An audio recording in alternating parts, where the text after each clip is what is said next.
So friend, this is part 3 of Indian president. और इसमें हम बात करेंगे पावर्स ऑफ द प्रेसिडेंट है क्या क्या। ठीक है। अगर हम बात करते हैं कि हमारे पास कई प्रकार की पावर्स होती हैं प्रेसिडेंट की, जैसे कि एग्जीक्यूटिव पावर्स होती है, मिलिट्री पावर्स होती है, डिप्लोमेटिक होती है, पार्डनिंग पावर होती है, ऑर्डिनेंस मेकिंग पावर होती है, लेजिस्लेटिव पावर होती हैं। ये कुछ पावर्स हैं जो प्रेसिडेंट के पास होती हैं, और कुछ सेम टू सेम, कुछ कुछ डिफरेंस के साथ गवर्नर के पास भी होती हैं। तो एग्जीक्यूटिव पावर की अगर हम बात करें तो प्रेसिडेंट के पास यूनियन की सारी एग्जीक्यूटिव पावर्स होती हैं। क्यों होती हैं? क्योंकि ये हेड होता है इंडियन रिपब्लिक का। जितने भी एग्जीक्यूटिव फंक्शंस हैं वो सभी एग्जीक्यूट होते हैं किसके नाम से? प्रेसिडेंट के नाम से, जो कि हमें बताया गया है आर्टिकल 77 के अंदर। He has power to appoint the prime minister, जो कि 75 क्लॉज 1 में बताया गया है, और अदर मिनिस्टर्स को भी एक अपॉइंट करता है। ठीक है। जजेस ऑफ सुप्रीम कोर्ट को और हाई कोर्ट के जजेस को, द गवर्नर ऑफ स्टेट्स, ठीक है, अटॉर्नी जनरल्स को और कैग को, और the chairman and members of service commission. Okay, union service commission आएगा ये, जिसे हम कहते हैं यूपीएससी। यूपीएससी के चेयरपर्सन और members of union service public commission, which is non UPSC, and some other officers. ये इलेक्शन चीफ इलेक्शन कमिश्नर को भी अपॉइंट करते हैं, जो कि इसमें मेंशन नहीं है, और अदर इलेक्शन कमिश्नर्स को भी। These officers hold their office during the pleasure of the president. जब प्रेसिडेंट इनको अपॉइंट करते हैं तो ये अपना ऑफिशियल वो क्या करते हैं, उसे यूज़ करते हैं। ठीक है। Military powers. मिलिट्री पावर्स कहते हैं कि द प्रेसिडेंट जो है वो सुप्रीम कमांडर है किसका? डिफेंस फोर्सेस का, एक कंट्री का, और इंडिया का। He has a power to declare war and peace. President के हाथ में होता है कि वो कब डिक्लेयर करेगा कि वार है, कब डिक्लेयर करेगा कि पीस है। The president may use this power according to law and the advice of the cabinet. एक बात यहाँ पे समझिए कि जो प्रेसिडेंट है वो खुद कुछ भी नहीं करता, सब काम उसकी एडवाइस होती हैं कैबिनेट मिनिस्टर्स की, काउंसिल ऑफ मिनिस्टर्स की। Now, diplomatic powers. As the head of the state the president send and receive ambassador and other diplomatic agents. जितने भी, पहली बात तो ये समझिए कि जो भी डिप्लोमेटिक रिलेशंस होते हैं एक देश के दूसरे देश के बीच में, इंडिया के दूसरे देश के साथ, वो सभी प्रेसिडेंट के नाम से होते हैं। और द प्रेसिडेंट सेंड करता है एम्बेसडर को और डिप्लोमेटिक एजेंट्स को। अब हम बात करेंगे legislative powers of president. Okay. तो लेजिस्लेटिव पावर ऑफ प्रेसिडेंट क्या कहता है कि प्रेसिडेंट जो है एक बहुत component part of union parliament है। ठीक है, बहुत इंपॉर्टेंट है। ये क्या करता है कि 12 लोगों को ये नॉमिनेट करता है, जो कि एमिनेट होते हैं किसमें? लिटरेचर, आर्ट, साइंस और सोशल सर्विस में। ठीक है, राज्यसभा में अपॉइंट करता है, जो कि कवर किसमें? आर्टिकल 80 क्लॉज 3 में। और साथ में ये क्या कहता है कि he may also appoint nominate 2 persons belonging to Anglo Indian community of Lok Sabha, article 331। फिर कहता है ये इसकी लेजिस्लेटिव पावर्स है। दूसरी, प्रेसिडेंट के पास पावर है कि वो पार्लियामेंट को कभी भी बुला सकता है और कभी भी डिसॉल्व कर सकता है। वो डिसॉल्व कर सकता है लोकसभा को किसी भी टाइम। और he is bound to summon parliament. वो हर 6 महीने में, लास्ट सेशन होने के 6 महीने के बाद, प्रेसिडेंट की ड्यूटी है कि वो पार्लियामेंट को बुलाएगा, समन करेगा। ही में call joint city on the both of the houses if there is conflict between the houses related to any bill। ये होता है 108 में। Every bill passed by house of parliament is to be sent to the president for his assent. कोई भी bill अगर वो बेशक लोकसभा से ओरिजिनेट हुआ हो या राज्यसभा से ओरिजिनेट हुआ हो, वो बिल जब ओरिजिनेट होता है तो वो बिल एक्ट कब बनेगा? जब उसको प्रेसिडेंट की एसेंट मिलेगी। प्रेसिडेंट चाहे तो उसको अपनी एसेंट दे सकता है या वापस उसको रिकंसिडरेशन के लिए भेज सकता है। जब एक बार बिल रिकंसिडरेशन होने के बावजूद फिर से प्रेसिडेंट के पास जाता है तो प्रेसिडेंट बाउंड होता है, उसको अपनी कंसेंट एसेंट देनी ही पड़ती है, which is given in article 111। Bill of the reorganization of a new state or alteration of new boundaries can be introduced prior recommendation of president according to article 3। किसी state को नया बनाना है, किसी नए state को बनाना है, किसी स्टेट की बाउंड्रीज को घटाना है, बढ़ाना है, ये सब बिल ओरिजिनेट हो सकते हैं, लेकिन प्रायर रिकमेंडेशन चाहिए होती है प्रेसिडेंट की, जो कि उसकी लेजिस्लेटिव पावर है। जो स्टेट बिल्स होते हैं जो इम्पोज करते हैं freedom of trade and commerce, उसके लिए भी इनको रिकमेंडेशन चाहिए होता है, प्रायर परमिशन चाहिए होती है किसकी, प्रेसिडेंट की, which is given in 304 article. Now अगर हम बात करते हैं इससे आगे, तो हमारे पास एक मोस्ट इम्पॉर्टेंट, अगर हम कुरुक्षेत्र यूनिवर्सिटी की बात करें तो कुरुक्षेत्र यूनिवर्सिटी में काफ़ी बार ये 15 नंबर में या 5 नंबर में बहुत बार पूछा हुआ है question, which is very important topic, ordinance making power, article 123 123। 123 article कहता क्या है, हम इसको डिटेल में एक्सप्लेन करेंगे, डिटेल में हम बताएंगे कि इसमें होता क्या है। इसमें आप पहले एक बार इसको ओवरव्यू देख लीजिए। Now ordinance making power of article 123 of president, ठीक है। आर्टिकल 123 क्लॉज 1 कहता है कि, पहले तो हम इसको जनरली समझ लेते हैं। According to 123, if at any time, जब दोनों हाउसेस में से एक भी house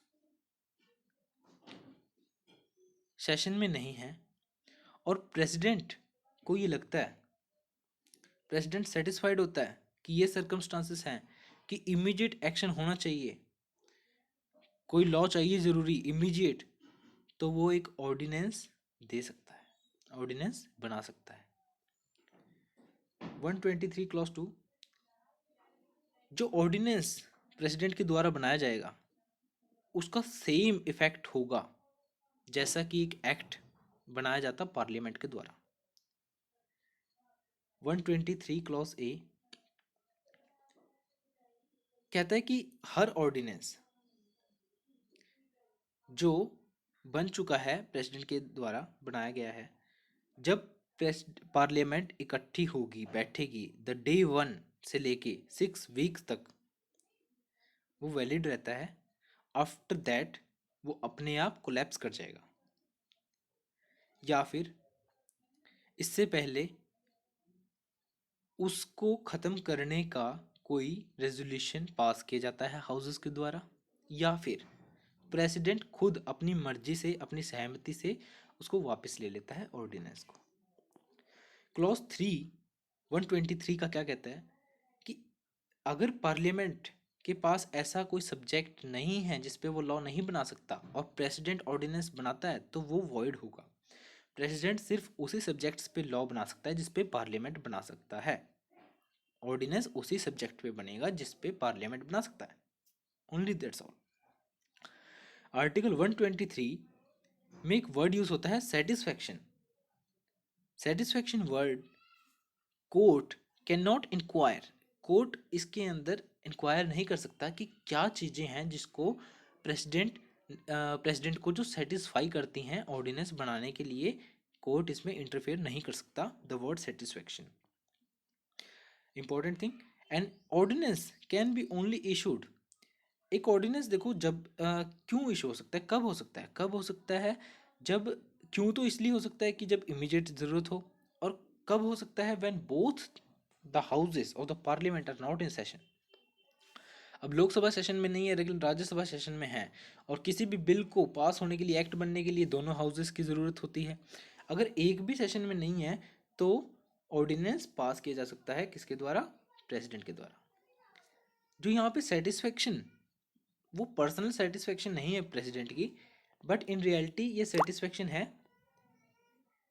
cabinet, and on whose advices the president exercise his ordinance making power. कि जो वर्ड सेटिस्फेक्शन यूज़ किया गया है यहाँ पे, ये पर्सनल सेटिस्फेक्शन नहीं है प्रेसिडेंट की, ये सेटिस्फेक्शन किसकी है, ये सेटिस्फेक्शन है उन कैबिनेट मिनिस्टर्स की, उन काउंसिल ऑफ मिनिस्टर्स की जो प्रेसिडेंट को एडवाइस करते हैं।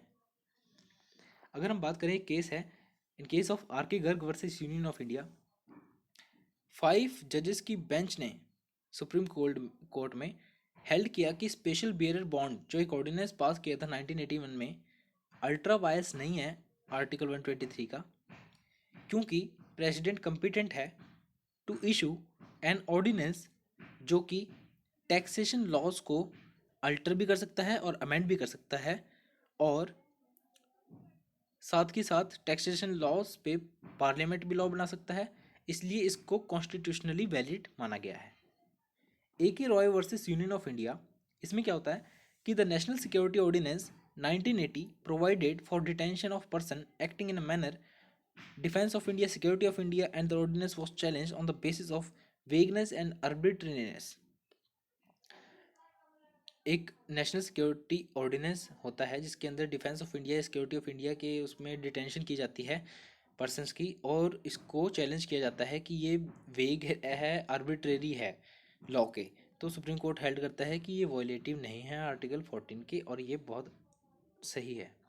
डीसी वाधवा जो बहुत इंपॉर्टेंट है, DC Wadhwa versus state of Bihar, the court pointed out that between 1967, देखो सुनिए इस बात को, 1967 से 1981 के बीच में जो बिहार के गवर्नर थे उन्होंने 256 256 ऑर्डिनेंसेस पास किए, जिनमें से कुछ को उन्होंने अलाइव भी रखा for the periods of from 1 to 14 year.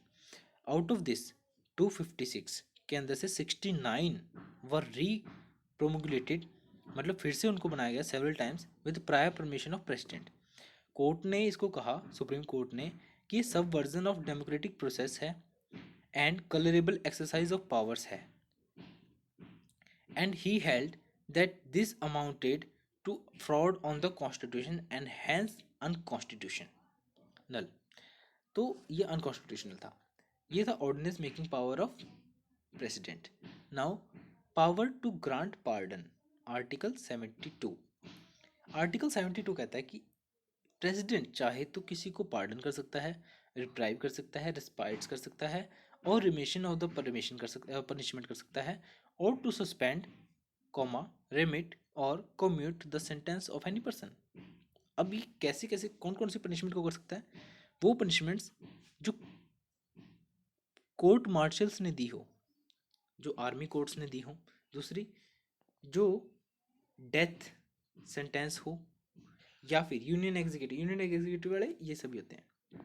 A pardon मतलब कंप्लीटली किसी ऑफेंडर को फ्री फ्रॉम चार्ज कर देना कि जाओ आप घर जाओ, सीधा फांसी की सज़ा से सीधा घर के भेज देते हैं, पार्डन। रिप्राइव मतलब temporary suspension of death sentence, कि आज है चलो 4 साल बाद होगी कोई बात नहीं। Despite avoiding of lesser punishment on the same special ground, for example pregnancy of women, ठीक है, स्पेशल ग्राउंड्स पे लेसर पनिशमेंट दी जाती है। कम्यूटेशन मीन्स मतलब exchange of one form of punishment to another form, अगर रिगरस पनिशमेंट है, कठोर है, तो उसको सिंपल बना दिया जाता है। Remission reduction of the amount of sentence, 14 साल से 4 साल कर दी जाए suppose, without changing it's character.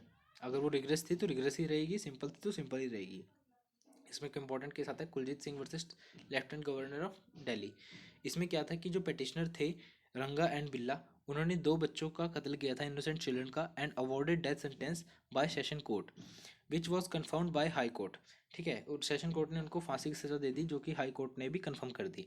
Petition was filed under article 136 of judgment against the judgment of high court, special leave petition to supreme court, जो कि reject हुई, and then mercy petition was also filed, which was also dismissed by the rejected by the president without assigning a reason। अभी without any reason था, तो petitioner ने invoke किया writ jurisdiction को और कहा कि पावर जो प्रेसिडेंट की है आर्टिकल 72 के अंडर, वो ऐसे होने चाहिए कि विद ड्यूटी होनी चाहिए कि वो एक्ट फेयरली और रिजनेबली करें। तो सुप्रीम कोर्ट ने इसको देखा और कहा कि the power of president excise in 72 would be examine from case to case. ठीक है, और उनकी डेथ को सेंटेंस को भी उन्होंने कंफर्म कर दिया। KM Nanavati versus state of Bombay, Rustam movie वाला केस है, ये केस अडल्ट्री का था। The accused killed the disease and he was awarded the life imprisonment. जो रुस्तम था उसने किल किया था, मतलब जो रुस्तम था means I want to say that कि जो यहाँ पे एक्यूज्ड है उसने किल्ड कर दिया किसको, डिजीज को, और उसने जब उसको लाइफ इम्प्रिजनमेंट मिली तो गवर्नर ने सस्पेंड कर दी सेंटेंस। उसने अपील फाइल की सुप्रीम कोर्ट में, जो कि रिजेक्ट हो गई, और उसने कहा कि कोई आपके पास सेंटेंस ही नहीं है, हम कैसे एडमिट करें। तो जब वहाँ से टेम्परेरी सस्पेंशन ख़त्म हुआ तो सुप्रीम कोर्ट ने उसकी अपील को एडमिट किया, एंड कोई डिफेंस नहीं मिला accident grave and sudden provocation का, क्योंकि उन्होंने खुद जाके पुलिस के सामने अपना जुर्म कबूल किया था, और ये सफिशेंट एविडेंस है। सो ये कंप्लीट होती हैं powers of the president and president भी हमारा यहीं तक होता है। Okay, thank you.